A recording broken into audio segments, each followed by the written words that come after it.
So, Siba, what are we making today? We are making toast.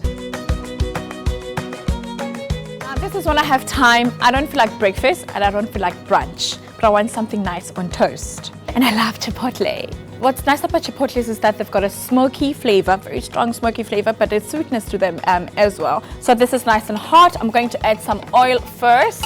Now I just need to add some garlic. Next, I'm going to add some tomato puree, the chipotle. Famous chipotle. Yes. When it comes to prawns, I really like to make sure that they're well defrosted. Yes. Otherwise, they overcook. Squeeze of lemon. Oh, yum. Soy sauce. Yes, and they're done. Can't go wrong with sourdough. Avo with edamame beans.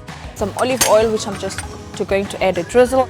Pomegranate seeds. I love red on food. A little bit of crunchiness and a little bit of creaminess. Oh man, this is so lovely. So glad I didn't eat breakfast this morning. This is life-changing. A little bath of Flavor Town.